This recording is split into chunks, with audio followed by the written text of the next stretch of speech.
Gears are mechanical components used to transmit power and motion through the successive engagement of their peripheral teeth. Gears perform certain key functions within machines and assemblies, such as reversing the direction of rotation or altering the angular orientation of rotary motion.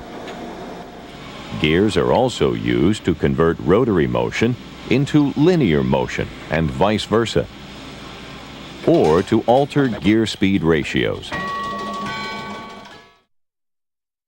The methods of machining gears can be classified into two primary categories: gear generating and gear form cutting. Many of the processes used to machine gears may also be used to finish gears.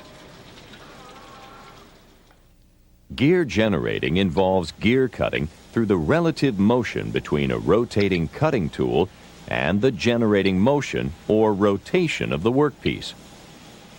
The primary gear generating processes include hobbing and shaping.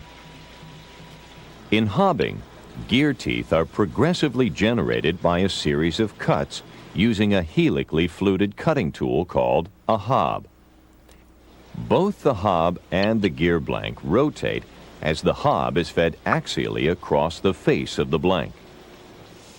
Hobbing is the principal method for producing spur gears and helical gears, and is also used to produce many special gear forms.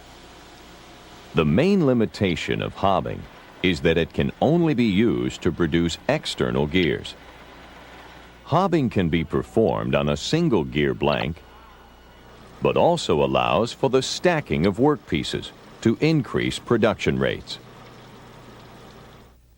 Shaping generates gear teeth by rotating the workpiece in contact with a reciprocating cutter. The reciprocating cutter may be a pinion-shaped cutter, a multi-tooth rack-shaped cutter, or a single-point cutter.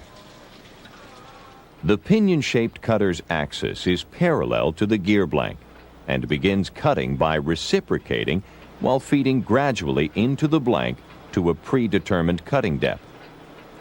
The cutter and gear blank rotate slowly at the same pitch circle velocity as the cutter enters and exits the cut, incrementally generating the gear teeth. Rack-shaped cutters typically have between 6 to 12 teeth that reciprocate into the gear blank. Once the rack cutter finishes a pass, the cutter is disengaged and returns to a starting point to begin cutting again.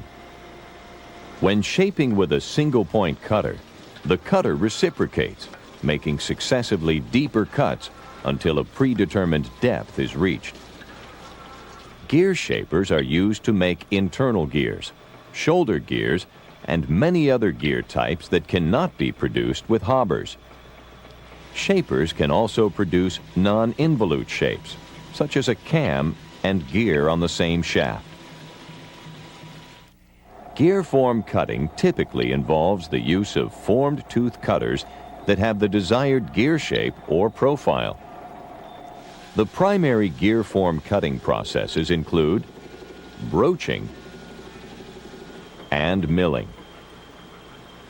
Broaching is the fastest method of machining gears and is performed on many different machine types using a multi-tooth cutting tool called a broach.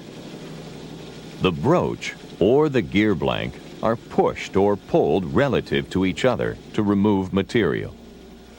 Each tooth on the broach is generally higher than the preceding tooth. As a result, the depth of cut increases with each tooth as the broaching operation progresses.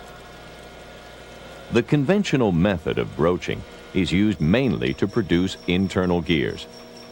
For external gears, pot broaching is used. Pot broaching is performed on special machine tools having a hollow broaching tool assembly called the pot.